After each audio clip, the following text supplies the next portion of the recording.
What is up, everybody? Welcome to this week's episode of From Half Court. I am Sean Murphy, and today we have a loaded show for you. We're talking about Brandon Miller, Scoot Henderson, what happens if the Pistons get the second pick.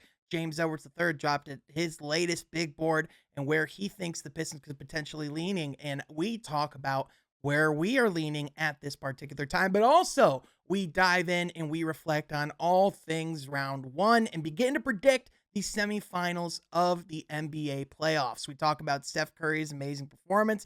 We talk about the New York Knicks and the way that they struggled, the Miami Heat, and how they've been dominant throughout this postseason. Eric Spoelstra is the mother man. We dive into all that and more, but first, we got to tell you about our brand new partners here at From Half Court, Mint Mobile. You might already be familiar with Mint Mobile because of their advertisements featuring Ryan Reynolds, who's also an owner of Mint. But let me tell you, the real star of Mint is their amazing service and their low prices. Mint Mobile offers premium wireless for as low as $15 a month, and you don't have to sacrifice any coverage, speed, or data. They're built on the nation's largest 5G LTE network, and the way they keep their prices so low is they sell directly to you online. No retail stores or salespeople. Why should you pay more than you have to for access to the same network? All Mint Mobile plans include unlimited talk and text, lightning fast 5G, and a free mobile hotspot. Mint also offers a modern family plan that allows you to set up a super affordable family plan for as little as 2 lines. I personally switched to Mint Mobile myself because I was really sick of paying really high prices for mobile service, and quite frankly, I was hesitant to switch for a long time because I thought you needed the premium names in order to have the best service. But the reality of it is, I've switched to Mint Mobile, and I can honestly tell you that I've noticed no difference. If anything, I've noticed that the speeds are always consistent. I've noticed the calls are always crisp. My text messages go through instantly, and the service is overall fantastic. The only thing I notice is how much less my bill is, and quite frankly, Mint Mobile's been a godsend. Switching to Mint is super easy. Thanks to their digital eSIM cards, you can switch right to Mint Mobile from the comfort of your own home. And if your phone isn't eSIM compatible, Mint can get you a new SIM card free of charge. The entire process takes only 15 minutes, and if you get stuck, customer service is right there to help you right away. If you're interested in reliable coverage and fast data for a fraction of the cost, go to the link in my description below or scan the QR code right up here on the screen. It's mintmobile.com/Sean Murphy. That's mintmobile.com/Sean Murphy. Thanks so much to Mint Mobile for partnering with us on this podcast. And with that, let's get right into it.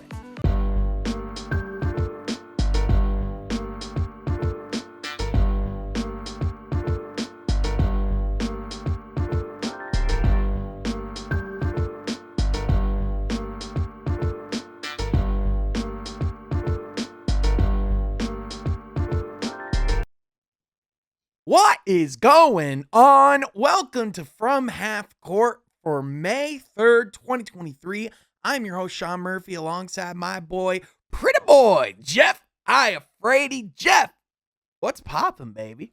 I'm just sitting, looking at the skylines of Detroit, enjoying these playoffs. I mean, Lakers-Warriors now. The Kings lose in 7 games. A lot of stuff's happened since our last pod, so I'm excited to get to it. Oh, we have a lot to talk about. This is a stacked episode of the podcast, but also joining us is the man himself from Marquette, Michigan, standing at 7 foot. No, he's just 6'3", right? 6'3". Right. Yeah. It's Troy Sergey. Hey, Troy, what's going on? Not a whole lot, Sean. Doing good. Love the playoffs right now. I sent the picture in our group chat earlier. First time in NBA history, a first, second, third, fourth, fifth, sixth, seventh, and eighth seed are all in the second round. Boy, the league is deep. A lot of upsets in that first round, but here we are. And is this the craziest playoffs you guys can remember? Yeah. And I think we're ready to get into the semis and then go to the conference finals and then to the finals, man. I mean, I think we're going to see even more crazier basketball, Sean, and I'm here for it. I'm here for sure. These semis are going to be incredible. I mean, I had a semi watching that Steph Curry performance. We'll talk about that in a little bit. But first, this is From Half Court, where each and every week we talk about all things NBA basketball. If you like that, be sure you like this video, subscribe to the channel, hit that mother notification bell down below so you're not missing any of the latest and greatest content we have here. But also, be sure you're following my boys on social media. My boy Jeff at JeffIF80 and my beautiful boy Troy at TroySergi44. But guys, before we get into playoff basketball, because I know we are chomping at the bit to talk about that Warriors series, that incredible Game 7. I mean, Steph Curry just had one of the greatest performances in playoff history. So we have to get to that. We have to get to that. But first, I want to start with the NBA draft lottery because, guys, we are 2 weeks away from figuring out where the Detroit Pistons are finally going to be drafting. We will finally know which player they will most likely end up with. And James Edwards III earlier this week dropped his updated big board, his big board 2.0, if you will. And I thought it was a very interesting board, and I wanted to bring it to you guys because in this ranking, he had obviously Victor Wembanyama at number 1. But in this brand new big board, which is based off of a mixture of James's opinion, conversations he's had, and things that he's hearing and talking to and things throughout the league, he has Brandon Miller second on the big board, Scoot Henderson third, Jarris Walker fourth, and Anthony Black fifth. So right off the bat, I kind of want to start with, we've spent a lot of time talking about these top 3 prospects. Very similar to Jeff, how you and I started to cover last year's draft, but then it did not go that way. In fact, there is, I believe, a 53% likelihood that the Pistons end up with the 5th overall pick is, I believe, the way that it goes. So at the very least, we're getting a top 5 player in this draft. But in the event that the Pistons fall out of the top 3, first of all, how do you guys feel about, Jarris Walker and Anthony Black closing out that top 5? Like, would you be excited if you got Jarris Walker or Anthony Black on the Pistons? You can start, Troy. Yeah, I haven't done a ton of research on Black, but with Walker, I've watched a little bit of him. And I like what I see. It's fine. I kind of prefer the Thompson twins, at least one of them, to be honest with you, Sean. Mm-hmm. I've seen a little bit more of their highlights, and I kind of like that versatile in the post with them. So I'm not opposed to it. I have to do a little more research, but I guess if I fell out of the top 3, as of right now, I'd be looking more at the Thompson twins. Yeah, for sure. And just give a little more context, Jarris Walker, Anthony Black, both, like Walker's a 6'8" forward. Anthony Black is, really like a kind of like another kind of like point forward, kind of like a taller guy that can, complement. But Jeff, what are your thoughts? I mean, like in the event that the Pistons are going, I mean, listen, I know a lot of people think Troy Weaver was planning for the lottery, but I mean, as he said, earlier at the beginning of this offseason, he's used to making $1 out of 15 cents. Mm-hmm. And I'm used to last year with the draft because we had to go through a handful of prospects to even get an idea of what the Pistons were going to do. You couldn't just do 1 or 2, Sean. Oh, no. We had to guys. we had to dive. We had to do at least 10. Yeah. It was crazy. I'm used to it. So although I'm big on Brandon Miller, Victor Wembanyama, Scoot Henderson, we get all that. Jarris Walker is somebody that I've been kind of watching to the side and paying attention to because you could argue Jarris Walker as a defender, like what he could do at 6'8", was he 250, versatile, like somebody that I think fits along with, we talk about Brandon Miller, the shooting defensively. I'm high on Jarris Walker. So if we end up with Jarris Walker, I'm not mad at all. I'm quite frankly. Anthony Black, I haven't watched too much of him like Troy. I know he's a point forward. Didn't catch a ton of them this year, but still, Jarris Walker to me as a defender is super intriguing. Yeah. I mean, at 6'8", you can never have enough of those guys, especially in this NBA. Yeah, absolutely. But guys, this obviously isn't going to happen. The Pistons, of course, are going to end up with the top 3 pick, and with that, Brandon Miller is now over Scoot Henderson in this latest ranking, although earlier this week, we saw Scoot Henderson perhaps showing the Pistons some love on his IG story. We showed him, which, listen, he could just be saying it's a fire photo because he shared the photo of Jaden Ivey and Jalen Duren where Ivy's like, ah, and Duren's like, ah. Obviously it's a fire photo, but at the same time, I can't believe I just did that. I'm a total idiot. But I feel like I the audio listeners are going to be like, what the is he talking about? But if you saw the IG pic, you'll know what you're. Oh yeah, 100%. But I mean, like you get what I'm referring to. It was like the one awesome moment we had this year. But anyway, in all seriousness, like I understand like now, like if the Pistons, especially watching how Jaden Ivey played down the stretch, I understand if they would be weary to add another guard into that mix.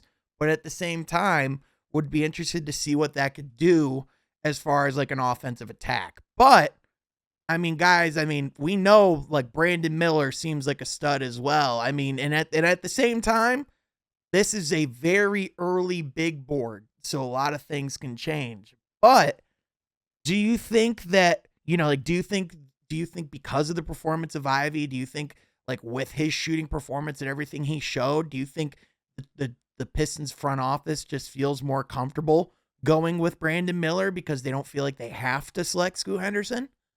I feel like it's the argument between BPA and addressing a need, because people would make the argument, well, the Pistons are in a position to just take, I wouldn't even call it luxury, but look for fit. It's all about BPA, and I've seen that a lot. Mm-hmm. For me, I'm kind of in the middle because I understand the BPA argument because the Pistons right now and what they're doing, you can't really make an argument. Well, we're going to draft for fit, but I can make an argument, Sean, that I want to keep the basketball in Ivy and Cade's hands. And I think we understand that when Cade gets back. So if you can add, that's why, Jarris Walker or Brandon Miller, these Victor Wembanyama, obviously, but these guys that can play also without the basketball. I know Scoot, I've watched some of Scoot this year specifically too. I know Scoot's not the greatest shooter, but still dynamic player. I know anybody's going to get lucky to get Scoot Henderson. But with the Pistons, I think what we've seen this year, it's clear, position and need is a two-way wing that can shoot the basketball. Brandon Miller, Victor, clearly.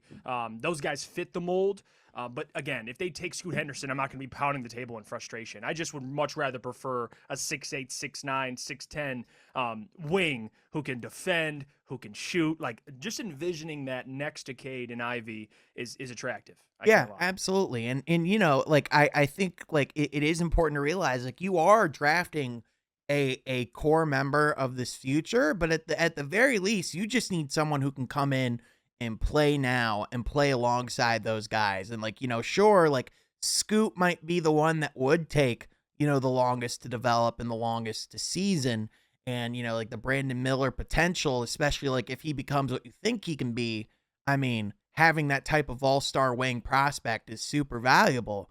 But at the same time, that type of trio backcourt would be something that would be incredibly tantalizing. Troy, if I'm Troy Weaver and I have Scoot Henderson in my lap, it's a very hard thing to do to turn that down, even with Cade and Ivy on your roster. Absolutely. And it's kind of one of those scenarios where I don't think we can truly lose is if we get 2 or 3, or if we get 2, who do we pick? But I still think, guys, this is a team that didn't even win 20 games this past year. I still think we're in a stage where we have to look at talent above fit. Oh, for sure. And I just feel like as of right now, of course, I'm not Troy Weaver. I'm not looking at in-person workouts. I'm not, talking to a coaching staff of looking at how, what is the upsides, pros and cons of each guy. But my initial thought watching both of them, I just feel like Scoot has the highest ceiling out of Brandon, comparing the two, Brandon Miller and Scoot. Therefore, I'm going to take Scoot if I have to. But again, I trust Troy Weaver in this process. He's going to make the right decision. It's not going to be a loss if we end up taking Brandon Miller. I think, again, like to Jeff's point, he does fit more of the mold of what this team needs moving forward, especially when you have a backcourt of Cade and Ivy. So I just think that as of now, Scoot, but I trust Troy, and there's not going to be a wrong And I want choice. to add this too, Sean, before you go. The one thing that does scare me about taking, not I shouldn't even say a scare. I guess it has nothing to do with Scoot. It has more to do with Cade, because playing Cade at the point guard, you have a height advantage, like a clear advantage if he's playing point. Now, if you get Scoot, you got to move Cade to maybe the 3. That advantage that Cade has being a 6'6" point guard, like he'd still play it on the wing.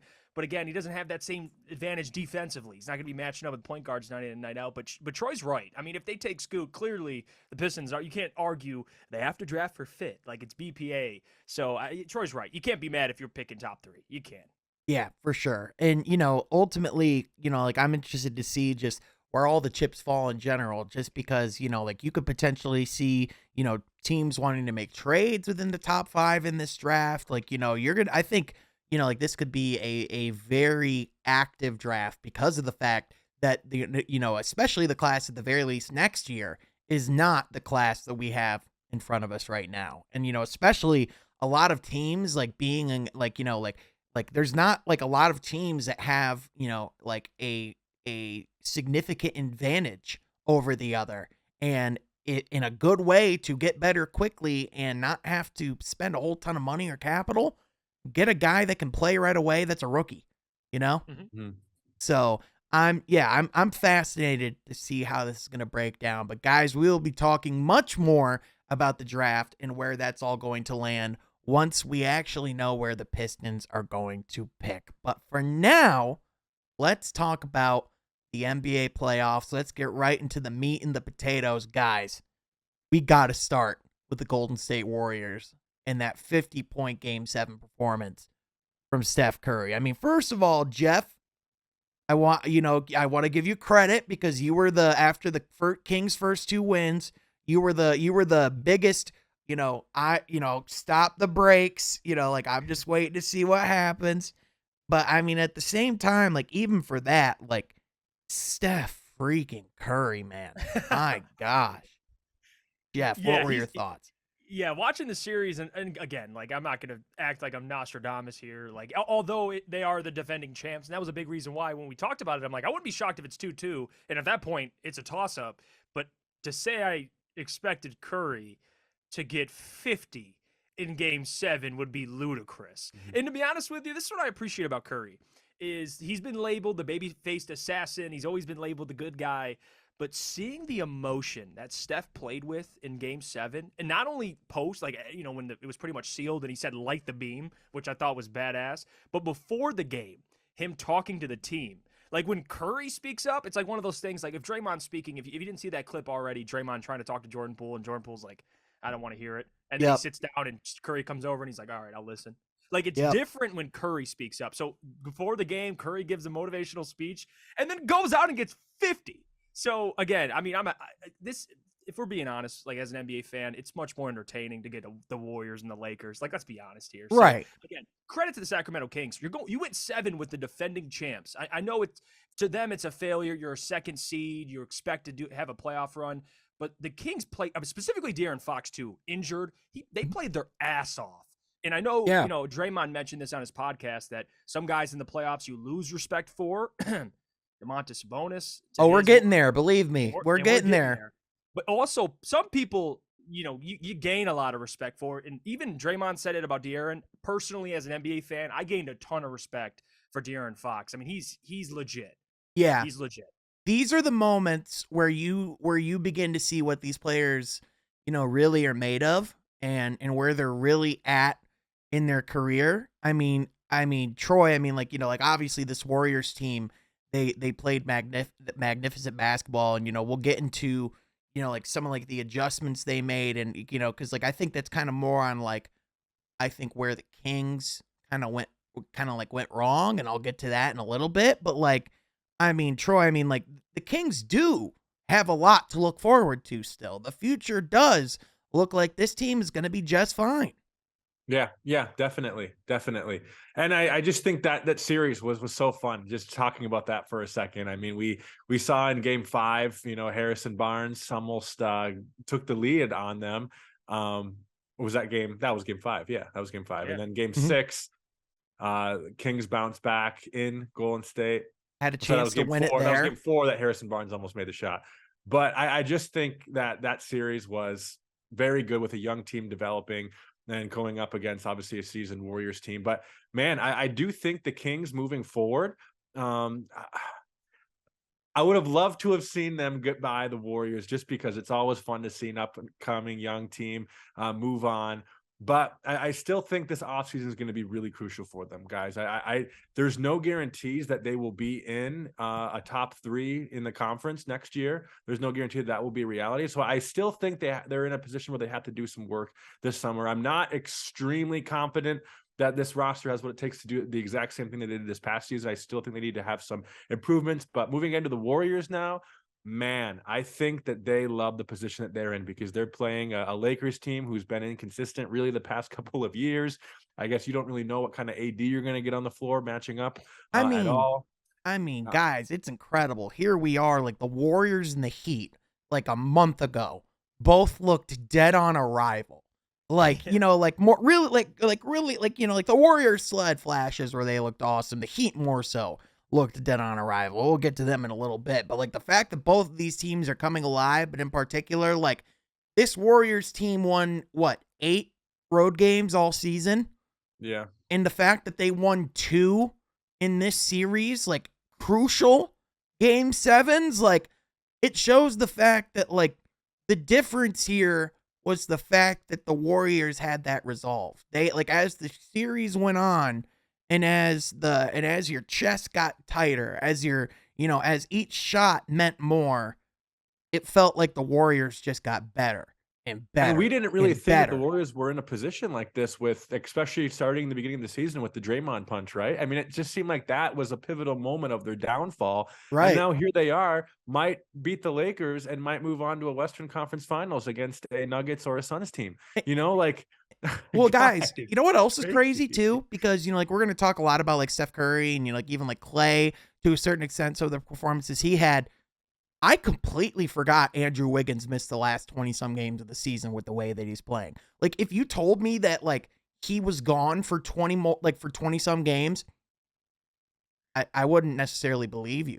But, like, I mean, like, they controlled so many facets of this series. And that's where I want to get into with, we got all the compliments out of the way with the Kings, right? Like, does anyone else want to say anything nice about the Kings before we get into the part where I'm an asshole? Keegan Murray was kind of good this year. Yeah, a lot to look forward to. So Yeah. whatever Sean's about to say, don't take it personally. Yeah, the Sacramento Kings are going to be just fine. And now let me get into my reality bit. The Sacramento Kings are going to be just fine. Just fine. Not great, not good, not awesome, fine. As long as they stick with this roster. As great as De'Aaron Fox is, he's not great. He's not the greatest by himself to get over the hump of a Phoenix or a Denver or even a Golden State that has all the issues that they have right now. I could even see if you get Portland some more help, I could even see them being better than Sacramento next year. I mean, listen, this team was bottom 6 in defense. And as solid as they looked defensively in game 2, as much as, I think some of the energy and the home crowd and the atmosphere got them to play with a lot of effort and, the fact that this team had a lot of minutes together, they were able to hold up decently at the beginning of the series. But as the series went on, the cracks began to show themselves. And I just was like, I couldn't help but like watching game 7. And it's like, where the hell is this team's big? This is a team where, like a year ago, we were talking about how crazy it is that Trey Lyles was playing backup center minutes for the Pistons in December. They're having Trey Lyles play backup center in the playoffs. Like, this is their roster. Domantas Sabonis is their big. And listen, Domantas Sabonis he is technically 6'11". He's not a big 6'11", and even then, I would say that's a stretch. And he cannot defend well in the post. And I mean, how can you not be alarmed with the fact that the Warriors' strategy was just to sag off on Domantas Sabonis and give him 10 feet of room and literally let him shoot from wherever he wants. Like, how do you feel good about that? You're not supposed to answer your question. And that's the problem. And that is the exact problem, because De'Aaron Fox, like, you could see him continuing to make improvements in his game because he has an athletic ceiling that allows him to keep making advancements. Domantas Sabonis, I was making a joke before this pod to you guys. I call him Diet Yoke because he's literally he does a lot of things that Jokic can do, just way better. And, like with Sabonis in particular, like he's good at passing for a big man. Jokic is just the best passer perhaps in the history of the league. Mm-hmm. And the reason why Jokic can make it work is because he has the size, and the bulk, and the positioning, and the length to be able to at least defend decently at the rim. But he has solid defensive players around him. Do you know who they were having guard Steph Curry down the stretch in Game 7? Malik Monk.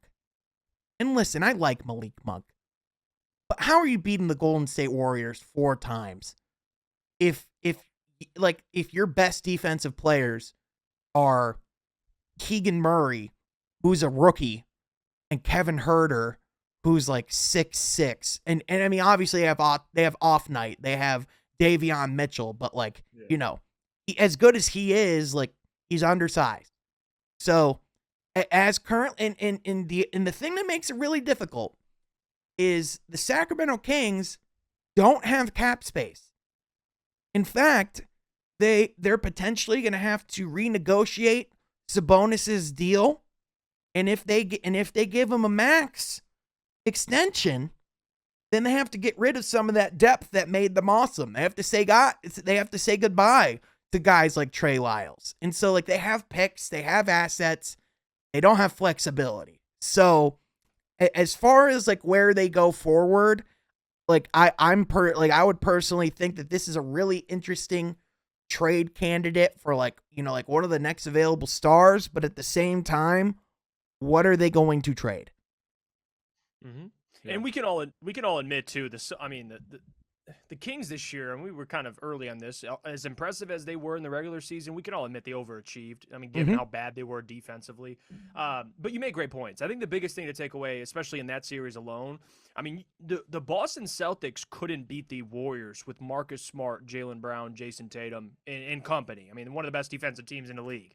So what makes people think that the Kings, given how they're set up, great offensively, I mean, you saw high-scoring games, but they can't defend, Sean, to your point. And your second best player is a liability defensively. So a lot of things to figure out for the Kings. They got to make some decisions. I love De'Aaron Fox, but you make a great point. I mean, especially in today's NBA, you can't – it's hard unless you're Luka, or years ago you're Trae Young when he went on that miraculous – he played extremely well in the playoffs.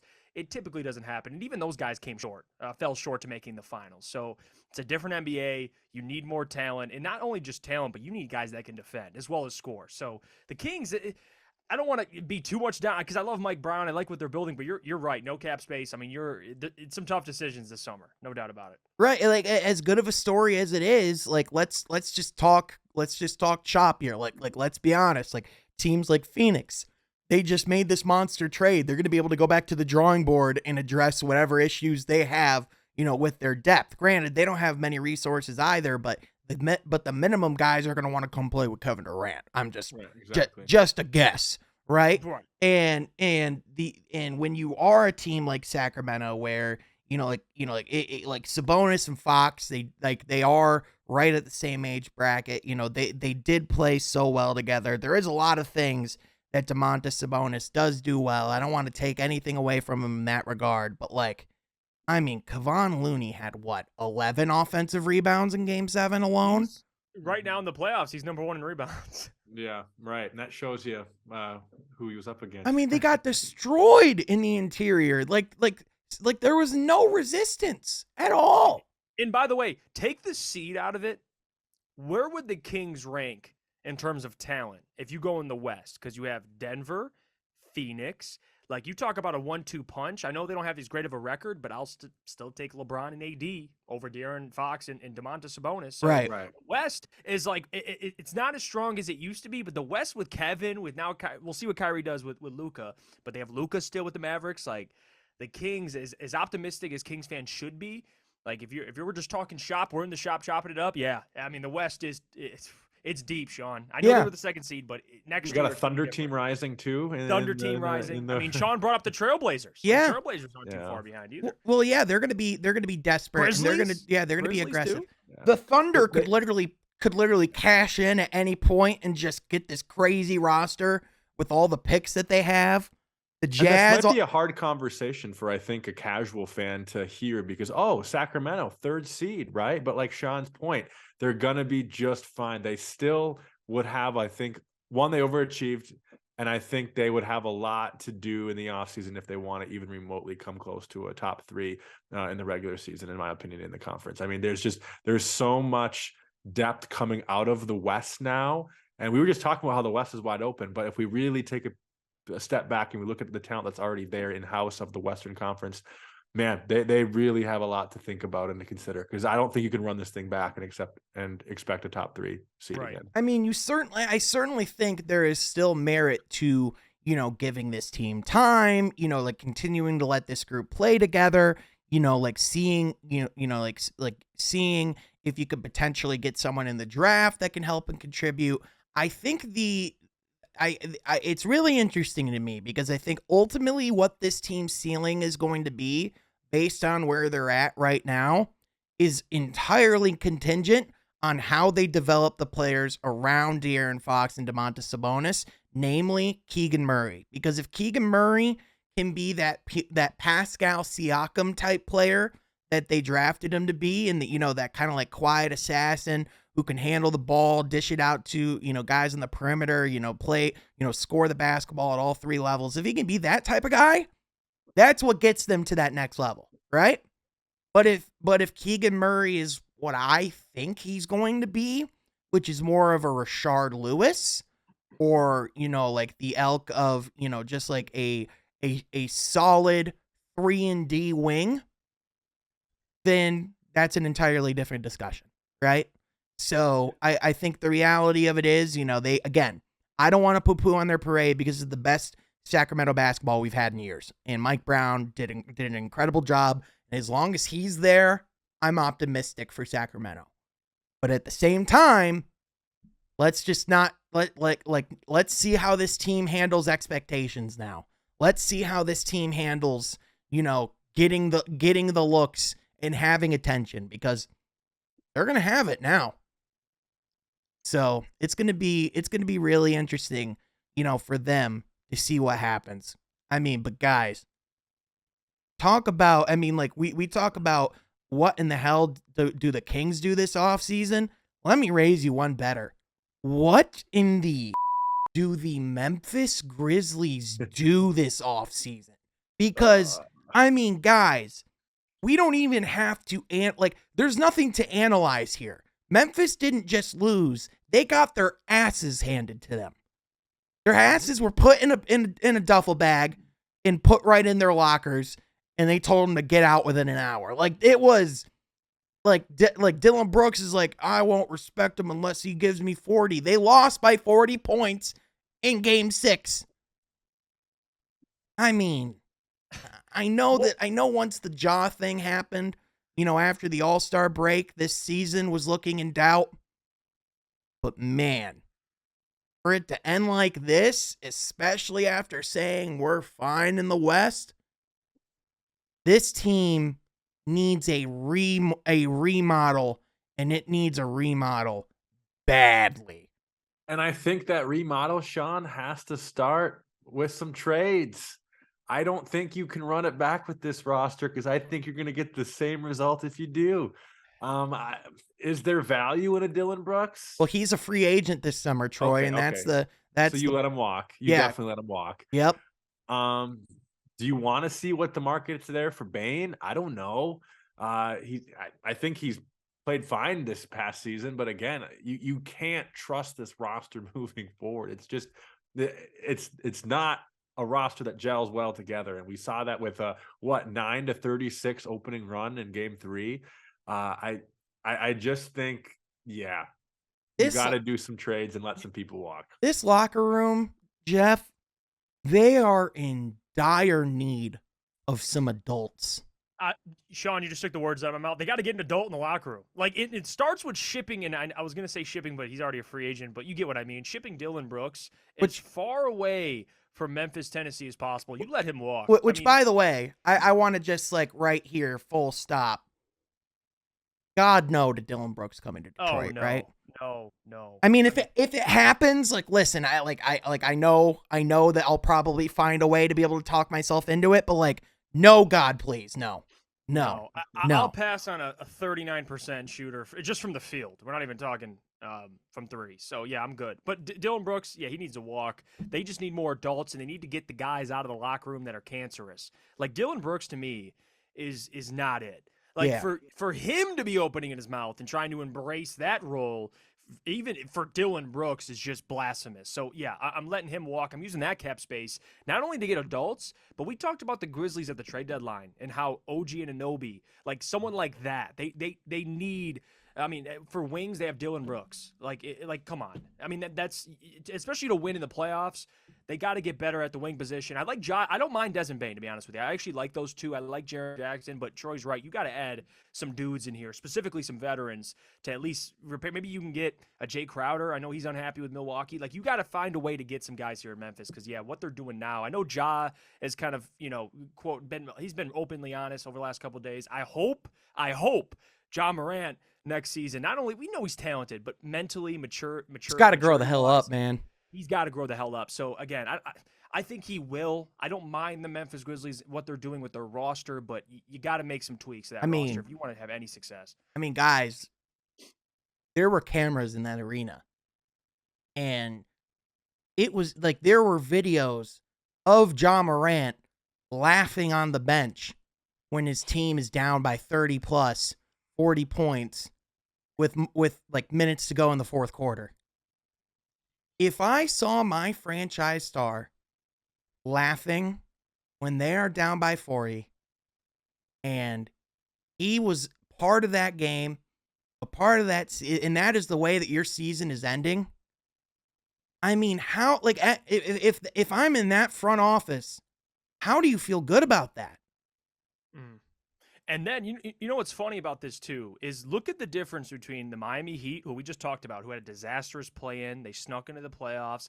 Now they're in the second round with a chance to make the Eastern Conference Finals. Compare the talent, like, between the Grizzlies and the Miami Heat. Imagine someone, let's say Duncan Robinson, for example. Someone, like, you have Jimmy Butler, Udonis Haslem. If anybody pulls something like that, they have veterans that'll call them out. There's already a culture in place, and that's why Miami's having so much success. The Grizzlies need something. Clearly, Ja's not a leader. I mean, he's a franchise player, but he's not a leader at the same time. I mean, he's had plenty of opportunity to step up and do it. He hasn't. So you got to go get an adult in the room. Like, that's why the Heat got Udonis Haslem, because he would have walked over to Ja Morant and got right in his face. And if you watch the Miami Heat, even after beating the Bucks in the locker room, everybody's celebrating. What's Jimmy Butler doing? Sitting there, chilling. Because he knows, like, yeah, this is cool, but this ain't what we're here for. Like, we're here to win a championship. So, again, yeah, you're right. Ja Morant, man, you got to grow up. Especially after what just transpired months ago. Right. Yeah. I mean, this has been a bad season for Ja, despite the play on the court. And I mean, listen, when you come out and say something like we're fine in the West, you deserve all the ridicule, all the criticism, everything that's coming your way. And I mean, for Dillon Brooks in particular, I think the biggest thing with him is he needs to either accept and embrace the villain thing, or he just needs to stop chirping and acting like that in the court, because it's not doing him quite literally any favors at all. I mean, this guy in the playoffs averaged 10.5 points, shooting 31% from the field, 24% from 3, and shooting 7 attempts a game. Like, it was embarrassing. And it's one of those things where, especially when you're talking all that talk and you're not even addressing the media after the game. I mean, not to question someone's like manlyhood or anything, but but if you're blowing out the smoke, you better be able to take it. And the fact that he can't even face the music, yeah, I mean, he's got to be done. To be done in Memphis. If you're gonna make your bed, sleep in it too. Like Yep. if they won those games, Sean, you bet his ass would have been at the podium. Right. So and that's the thing. Keep that same energy, and it's something that frustrates me even because if Dylan Brooks, the one thing he can do, you can play the villain role. Well, number one, you got to back it up because you can't shoot 30% from the field and play the villain role. That ain't gonna work. Yeah. And the other part of that also is owning up to you got to take responsibility. Like, hey, even if you talk trash, that's fine. I mean, I don't mind it. It's entertaining, but don't miss the media like that. Now, we're like, if you at least go and confront the media, answer tough questions, it take accountability. I would at least have a slither of respect for Dylan Brooks, but the fact that he can't even do that, it tells me that Sean, he's got to give up this villain role because clearly he can't handle the pressure. If you're gonna play this role, you got to embrace it. Yeah, exactly. You got to say, it's whatever. They could say whatever they want. I'm just here to win. If you came out and said something like that, I'd be like, fair enough. That's just who he is. But he's like, no, these people painting me to be a villain. It's like, oh, are the fans the ones that moved your leg to kick someone in the dick? Like, are they the ones that went out and forced you to have this history of dirty plays going back to when you were in college? The fans are the ones that did that? It's like, grow up, bro. And that, like that, at the end of the day, that's why when I try to put my general manager hat on, I don't know what the perfect player is for them because OG Anunoby would be a great addition, but like I don't think he's a leader. Like it's hard to tell if he's like a leader on this team. I would, who's a guy that and I'm not sure the plausibility of this, but he is an unrestricted free agent this summer. I feel like Chris Middleton would be a really good fit on this team. A guy who's, like in his early to, close to mid 30s, has championship experience, was on a Milwaukee Bucks team as one of the stars, can come into Memphis in a little bit more of a reserved role, but play some really solid basketball. And at the same time, we know that guy has leadership qualities. I feel like, he would fit that locker room really well. I personally think that would be like the perfect fit for him. I still think Milwaukee would try to do a bid to get him to stay. I think Milwaukee's going to try to run it back roster wise. We'll get to them. We'll get to them right now because I was like, man, we'll get to them in a minute. I'm like, no, I want to talk about this right now. Troy texted me last night about one series in particular. He said, looking forward to talking the pod, but before then, I got to get your thoughts on the Milwaukee Bucks. I mean, guys, I believe last time we were on the podcast, I believe the series was either at 3-1 or Miami was at leading the series. It was 2-1 right before game 4 where Jimmy Butler dropped the 50-plus piece. I mean, guys, this was a team that I came onto the podcast almost every week for the last 3 months making the joke, yep, and then the Milwaukee Bucks are going to win the championship because they looked like the best team in the NBA in the regular season. And then this playoff series happened. Honestly, I feel like the fact that Milwaukee got if Milwaukee got almost any other team in the first round, I think they'd still be alive. Well, without a play-in tournament, they would have got Atlanta first round. Yeah, exactly. Which I think they would have beaten Atlanta. I think they would have I think they'd still be alive if they didn't get them. But I mean, we'll get to the positives and what Miami did well here in a second. But gentlemen, there's no world that Mike Budenholzer can come back as the head coach of the Milwaukee Bucks, right? I mean, he got lapped this series by Eric Spoelstra. And yes, Eric Spoelstra is a top 10 coach in NBA history. But I mean, you have your own star player, Giannis, saying in the media, I respect my coach, I trust my coach, but I wanted to guard Jimmy Butler more. That's a bad look. Yep. I was just gonna get into it. They couldn't stop a nosebleed. The Bucks, like all series. Yeah. And that's the biggest surprising thing I think from this year's Bucks team in the playoffs compared to previous years. Is the one thing you can always say about the Bucks is as good as they are offensively, they're stout defensively. And what they looked like against the Miami Heat post no Tyler Hero, that's inexcusable. Like Jimmy's gonna get his, and Jimmy, by the way, I mean. He got his. Oh, we're gonna get there. Believe me. He's a special player, but I'm talking about the others as well. Like the Bucks defensively, they looked atrocious, and I feel bad. I mean, obviously Giannis, he's much better. I mean, there's no way. And it is a knock on him. I mean, to lose to the Miami Heat 4-1 is not a good thing. But yeah, it starts defensively, Sean. I mean, they gave up at least 120 in every game of that Miami Heat series. That's inexcusable. Like it's hard enough to win, 115 to 108. If you're giving up 120 every game, it's gonna be tough to win those games. And listen, as good as the Heat are playing, and as awesome as Jimmy Butler was, I mean, this isn't a roster. I mean, this was a roster that was towards the bottom of the league in offensive efficiency this season. And so the fact that they looked, like so comfortable, but like at the same time, as the series went on, it just looked like they always had the upper hand in just about every situation. Like every game where you went, all right, but this is when Milwaukee's going to take over the series. Like it's always like, it was kind of like, all right. Like I was kind of like, as I was watching that series, I was like, all right, cool. Miami's been a really fun story so far, but this is when reality is going to set in. It never happened.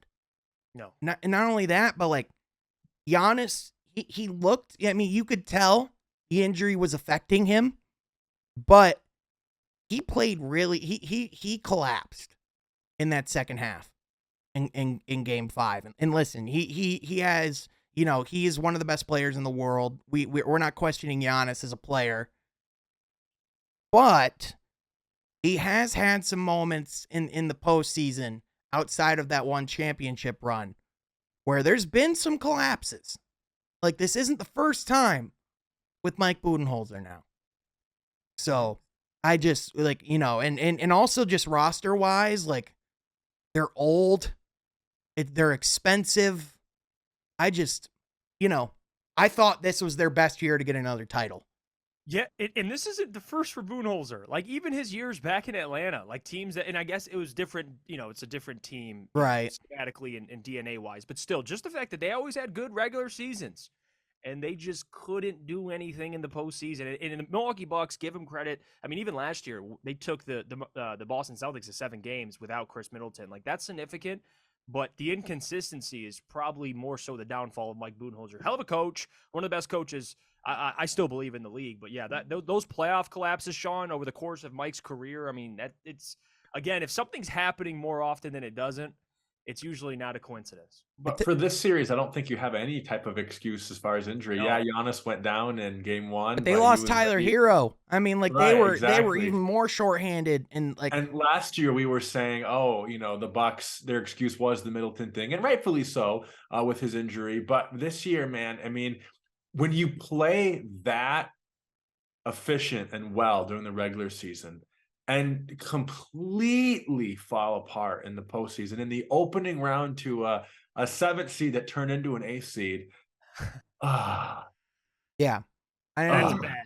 That's bad. I mean, guys, this team was literally last in points per game this season. The Miami Heat were last. And our Pistons were better? Yeah. Yeah. And like they were literally 30th in points per game, like no hyperbole, 30th. And you look at this roster, and I mean, guys Gabe Vincent is playing out of his freaking mind right now. Kevin Love has been a really solid addition for them in the season. I mean, Caleb Martin is a solid effort guy that comes off the bench. Max Strus always hits some threes that makes you scratch your head. Even Duncan Robinson is starting to play some decent minutes for him again.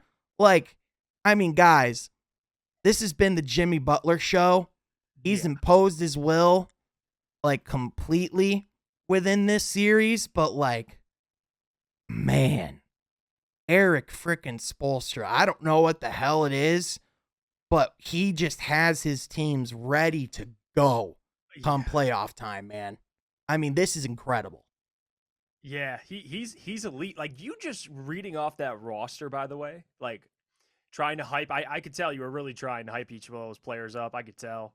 But Max Strus, like what is it? Gabe Vincent, wasn't he undrafted? Yeah, no, half of Dougie these was guys, undrafted too. the Miami Heat is practically half undrafted players. Like, no, like seriously, Yeah, this no, is they are. Yeah. that is a specific mold that team goes for, because I mean, like, all the guys on this roster have chips on their shoulders, play really hard, play really play really aggressive basketball, but they're all disciplined. They all know what they're doing at the same time. And they're not an overly large team. They have one player that's over 7 feet tall, and he's a two-way player, so he doesn't even play. This isn't like the most physically impressive team, but I mean, guys, I don't think I've seen a player that imposes his will on the game quite like Jimmy Butler. The only player that I can think of that imposed his will like that was Kobe.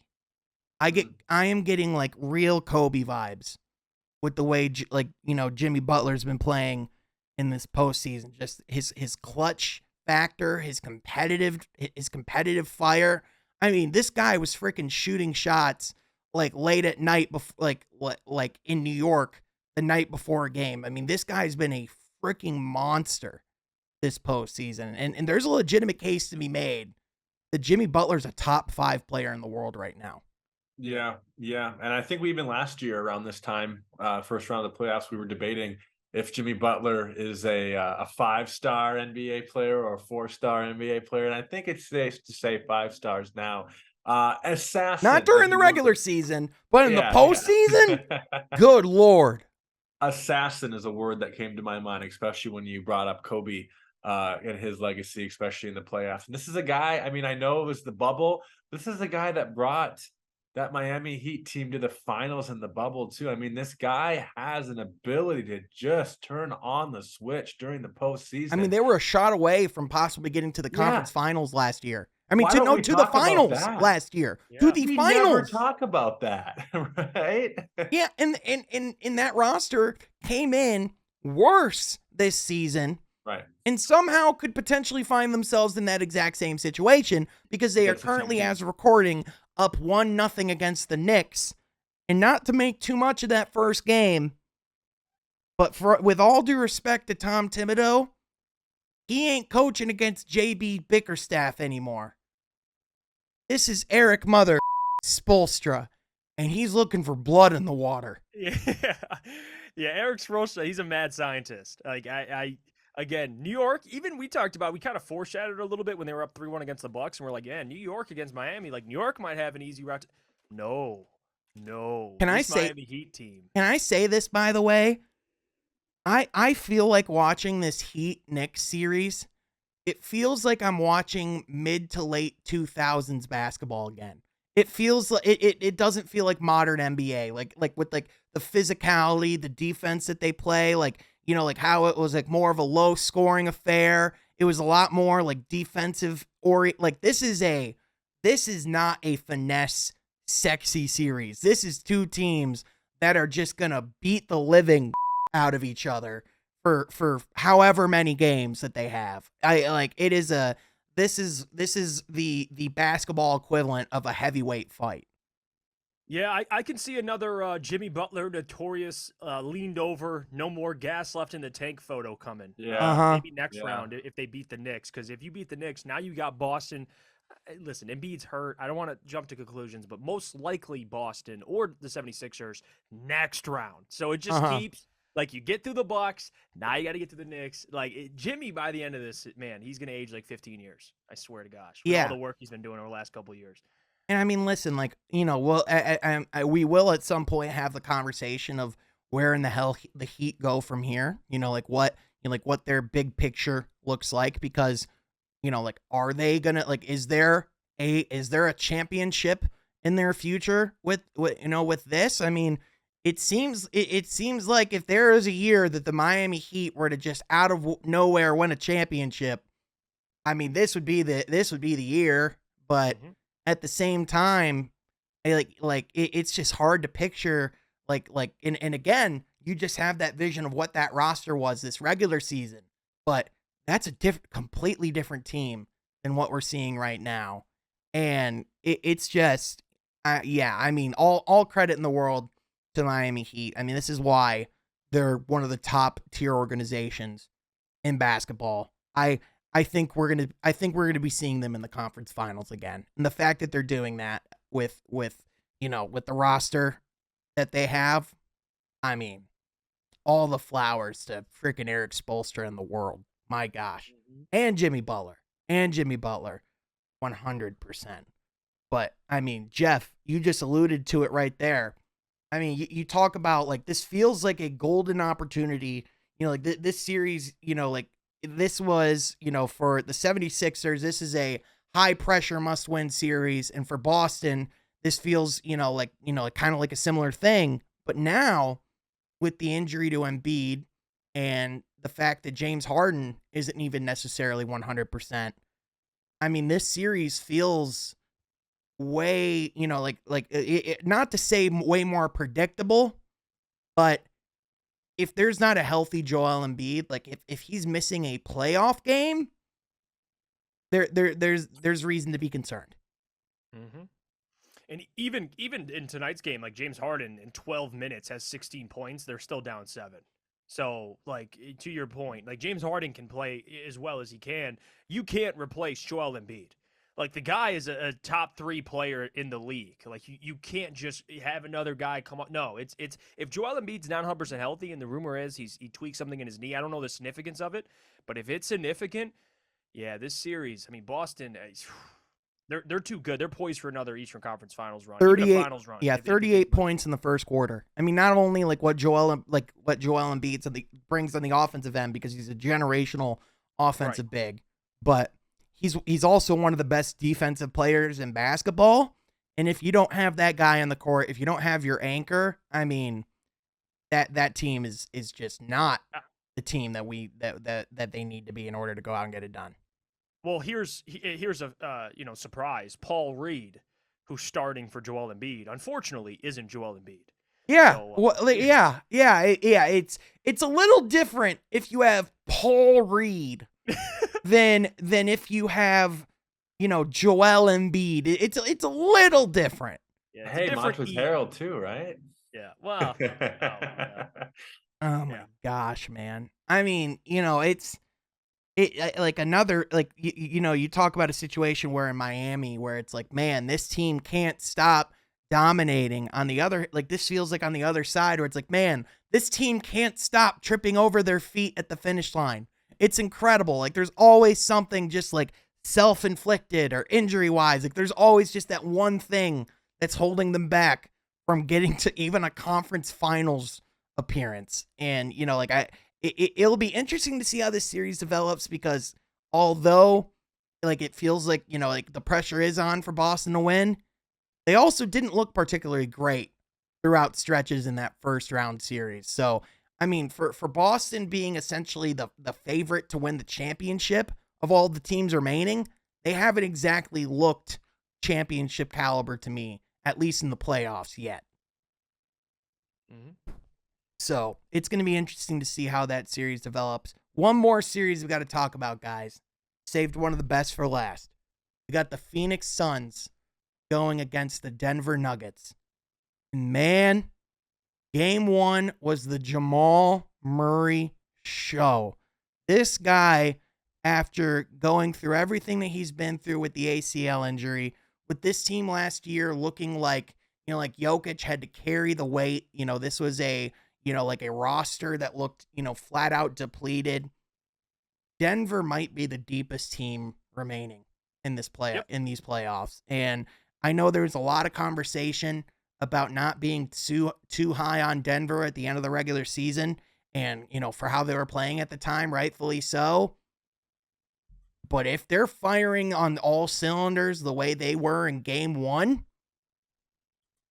I don't see any of the teams remaining being able to beat them 4 times. Yeah, I'm Denver, and you saw game 1 too. I mean, the difference between a team in Denver who plays team basketball, everybody's getting touches, versus Phoenix, who it's high isolation. Kevin Durant, they don't have the team chemistry they would like. They just got Kevin Durant about a couple months ago, so it's very fresh still. I like the Suns long term. Kevin Durant's under contract, so again, they need a deeper bench. Quite frankly, like the Denver Nuggets from Oh, top to bottom, you're spot on. Like they're deeper. They have better chemistry. They have a better system. Like everybody's just playing well, and that's Denver basketball. So again, I mean, game 1, I wasn't shocked. I watched it live. I picked Denver to win the series, even though I'm a huge Booker fan. But still, I got to be honest here. Like Phoenix, I like Phoenix a lot, but this year ain't it. I mean, think it's a little guys, too early. they're gonna have significant minutes in this series where in like where if DeAndre Ayton continues to be in foul trouble, they're gonna have to rely on Bismack Biyombo to guard Nikola Jokic.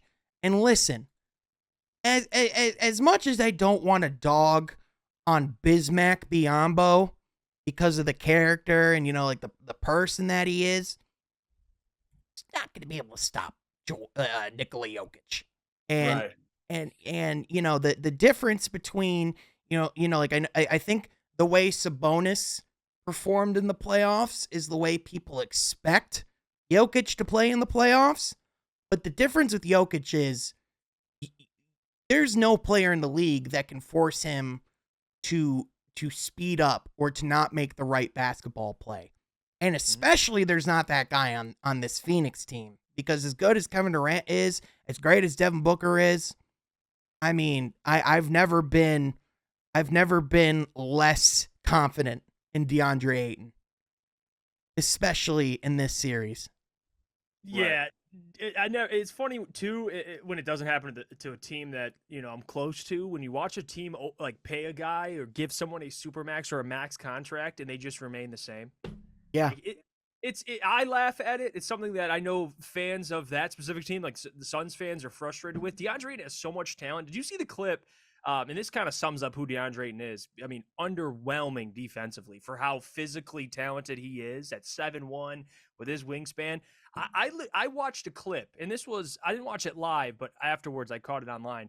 I think it was Jokic, them battling for the boards, and Ayton just sitting there. He's just sitting there under the basket, just watching. Like, what? What are you doing? Right. Like, DeAndre Ayton just frustrates the hell out of me sometimes, man. Right. Suns fans. But I think on the other hand, I think this was a reminder to the national audience that this Denver team can play. Like, Oh, yeah. like this was the one series that in the first round. Like Denver was the one team in the first round that, let's be honest, none of us watched. The Minnesota Timberwolves series was not a fascinating one. As much fun as it is to watch Anthony Edwards in the playoffs, we knew what was happening in that series. Let's be real with ourselves. Jamal Murray played really well in that series, but it was hard to tell if that was going to carry over. And I mean, because of the fact that this team doesn't get a lot of shine, I would make the argument that they have some of the most underrated players in the entire league on their roster. I mean, I would make the argument that Aaron Gordon is the most underrated player in basketball. I mean, the level of defense that he plays, and when he is on offensively, Denver's unstoppable because they have Jokic who plays consistently well. You have guys like Contavious Caldwell-Pope and Bruce Brown who are going to give you 110% each and every game. You have like a solid wing like Michael Porter Jr. If healthy, we've seen the effect he can have. I mean, this team, they have versatility. They can play big. They can play small. They can play, for defensive situations. They can put shooters on the perimeter. Like this feels like a championship roster. Right, it does. And I think going back to Joker quick, the guy doesn't really have off games. No. Right? And when he does, maybe on the offense, as far as the point totals, he sure made his impact on other areas of the court. If that's assists, if that's rebounds, if that's defensive just stops in the post, the guy, you're going to get a good game from him every game. Mm-hmm. And I think with the play of Jamal Murray in game 1, you're really going to see this team, I think, getting closer together. And this team had a great regular season. And I know, we're moving in the direction of, man, regular season doesn't mean a lot. We saw it with the Bucks, but at the same time, this team was so good at home too. And obviously being the 1 seed, they'll have that home court advantage throughout the playoffs. and even to the finals if they make it, because I believe Milwaukee's not there. I thought Boston would have the best record of the teams left. Oh yeah, it is. Yeah, because Boston is 57-25, Denver's 53-29. Oh, okay, So okay, they go off okay. record. So technically it would be Gotcha. Boston, but I mean, to your point though, Troy, I mean, like for the rest of the Western Conference, they're gonna have home court advantage, which is Hmm. huge. But then Yeah. on top of that, you talk about the continuity that this team has, because like this Lakers team is still relatively new and figuring each other out in certain ways. This Denver team, I mean, they feel complete. Mhm. And like again, like quite frankly, if they don't make it this year, they're not making it any year. This is the year for the Denver Nuggets. Yep. They check all the boxes. Franchise player. They got star players around them. They have depth. They have a great coach. Mm-hmm. Like you're absolutely spot on. If Denver can't win it this year without, because again the West has talent, but even talent. I mean, you need a team as well. Like Phoenix has talent, but still Denver's a better team. Even if you face Golden State or the Lakers, let's be honest here. Like you're going with Denver. They should win that series. And even if they face Boston, I like Denver's chances. So Right. it is a clear, wide open lane for them to win it all. I mean, before the conversation was who's facing the Bucks, who's Right. facing the Celtics. Now it seems like the conversation's beginning to be like who's facing the Nuggets Right. out of the West. Right. And granted, I don't want to write off the Phoenix Suns too quickly because, listen, I am not one to bet against Kevin Durant or Devin Booker, let alone Kevin Durant and Devin Booker. But again, you just look at the team. You look at the team in totality. You look at, as good as Chris Paul is, he's not the Chris Paul of the past. You look at, like the real X factor, especially for a team like Phoenix, is the defensive players that they have surrounding these guys. And it's like when you have, like when your best defensive players right now are guys, like Torrey Craig or, like Josh Okogie, it's like, that's not going to cut it, especially in the Western Conference. So I think, quite frankly, like I think, Phoenix put themselves in a solid position to have a great foundation for years to come. It just felt like this season wasn't going to be able to be it with how much Right. depth they gave up. And Right. that's okay. That's really Yeah. okay too, because I think that puts them in a position in the offseason to readjust as well, and maybe even more chemistry being built with a Kevin Durant and a Devin Booker. So don't call the season a failure if the Suns get knocked out here in the second round, Right. because I think that there's a lot moving forward in the good direction. I'd rather be in Phoenix's shoes than Sacramento's, right? With that, I mean, absolutely. I mean, Yeah. they're a team with two dynamic stars who have been to the finals, who can do it at all three levels, who could do it on both sides of the court. I mean, like, not to harp too much on De'Aaron Fox either. I mean, as great as he looked this season, I mean, guys, he there's times where straight up defensively, especially like down the stretch of Game 7, there were just times where De'Aaron Fox was just sitting there, just watching, just looking as Steph just goes by and does something crazy. It's like, oh no, don't go to the basket. Oh, darn. It's like, with a guy that good or that pivotal to that team's success, and especially with the athleticism, the length, like De'Aaron Fox has the tools to be awesome on the Mhm. defensive end. It looks to me like he just doesn't care. You want to know a way that this team can get better than bottom 6 in defense. If they actually have 5 people on the court playing defense at a given time, that might help. Yeah. No. Yeah. Might help. Yeah, and I mean, Easy granted, pick. it's not just him; it's DeMontis. It's there's like they are just fundamentally flawed. But again, the Kings will be just fine. In the good ways and in the mid ways. But, gentlemen, this was a great conversation as always. We're going to wrap it up so we can go watch some playoff basketball ourselves. Go watch this 76ers Celtics series. But we appreciate you as always listening to From Half Court, joining the podcast.